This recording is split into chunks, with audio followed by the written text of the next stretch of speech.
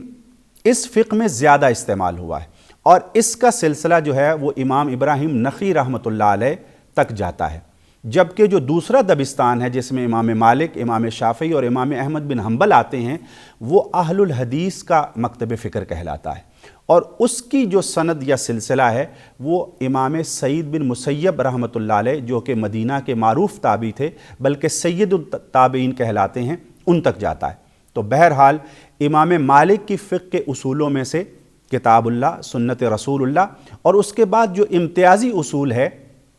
وہ یہ ہے کہ امام مالک یہ کہتے ہیں کہ عمل اہل مدینہ کو بہت زیادہ اہمیت حاصل ہے۔ اس سے ان کی مراد یہ ہے کہ چونکہ رسول اللہ صلی اللہ علیہ وآلہ وسلم اور زیادہ تر صحابہ کرام مدینہ میں رہے، اور یہیں پر رہ کر انہوں نے علم کی ترویج و اشاعت کی اور اسلام کی تعلیمات پر عمل بھی یہیں پر ہوا، تو وہ صورتیں جو عمل سے متعلق ہیں ان کے اندر ہم اہل مدینہ کے عمل کو ترجیح دیں گے، اور ان کے عمل کے خلاف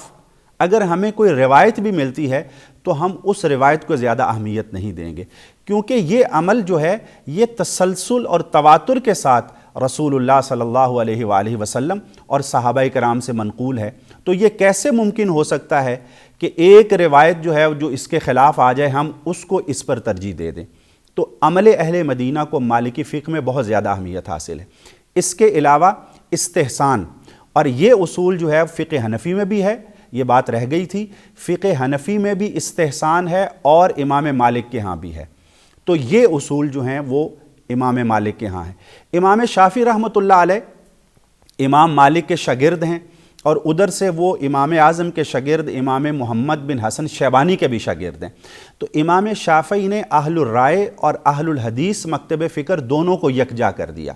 اور اس میں اپنی طرف سے کچھ اضافے کیے، اجتہادی اور تجدیدی اضافے کیے، اور ان کی کتاب الرسالہ اصول فقہ کی پہلی کتاب مانی جاتی ہے۔ امام شافعی نے یہ نقطہ نظر پیش کیا کہ ہم ہر صورت میں روایت کو ترجیح دیں گے، اور روایت کے اندر اگر اس کی سند متصل ہے، یعنی اس میں کوئی انقطاع نہیں ہے، خلا نہیں ہے، اور وہ اتصال کے ساتھ نبی کریم صلی اللہ علیہ وآلہ وسلم تک پہنچتی ہے، تو ہم اس روایت پر عمل کریں گے، اور اس کے لیے ہمیں کسی اور چیز کو دیکھنے کی ضرورت نہیں ہے۔ چنانچہ اگر عموم بلوہ کے خلاف ہے تو بھی روایت قبول ہے، اگر یہ قیاس جلی سے ٹکراتی ہے تو بھی قبول ہے، اگر عمل اہل مدینہ کے مخالف ہے تو بھی اس کو لیا جائے گا۔ تو اس بات پر امام شافعی نے بہت زور دیا۔ دوسری بات جو امام شافعی کے اصولوں میں واضح نظر آتی ہے وہ یہ ہے کہ آپ نے مرسل روایت کے اندر اس کی کلاسیفیکیشن کی، اس کے اندر تقسیم کی۔ ان سے پہلے زیادہ تر مرسل روایت کو لیا جاتا تھا، یعنی مرسل وہ روایت ہے جس میں ایک تابعی براہ راست اللہ کے رسول صلی اللہ علیہ وآلہ وسلم سے نقل کرتا ہے، درمیان میں صحابی کا واسطہ نہیں ہے۔ تو امام شافعی نے کہا کہ یہ روایت قابل قبول نہیں ہے، صرف ان تابعین کی روایت قابل قبول ہوگی جو کبار تابعین ہیں۔ اور ان اصولوں کی بنیاد پر امام شافعی کو ناصر السنہ یعنی سنت کے مددگار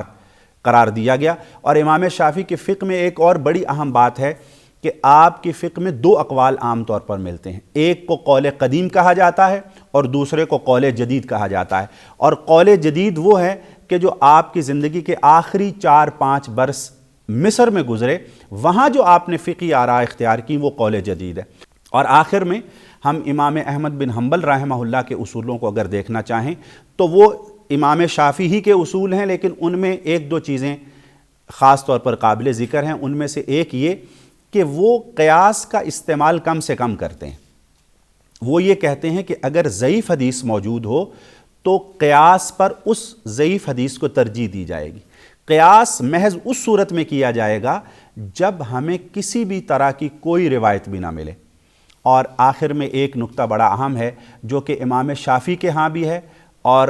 امام احمد بن حنبل کے ہاں، وہ مصالح مرسلہ کا تصور ہے، یعنی ایک ایسا کوئی مسئلہ جس میں مفاد عامہ پایا جائے اور وہ شریعت سے نہ ٹکرائے تو اس کو لیا جائے گا، اور اس کو مصلحت مرسلہ کہا جاتا ہے۔ تو ناظرین، یہ ہیں وہ اصول جو ہمارے فقہاء نے کتاب و سنت سے اخذ کیے ہیں، جو صحابہ کرام کے فتاویٰ اور ان کے اقوال اور آراء سے استنباط کر کے انہوں نے اپنے فقہی اصولوں کو مدون کیا ہے۔ اور ان میں کوئی بھی ایسا اصول نہیں ہے جو قطعی طور پہ باطل کہلایا جائے۔ ہم اس میں ترجیح دے سکتے ہیں دلائل کی بنیاد پر، ایک کو دوسرے پر ہم مضبوط قرار دے کے اختیار کر سکتے ہیں، لیکن کسی بھی اصول کو ہم قطعی طور سے باطل قرار نہیں دے سکتے۔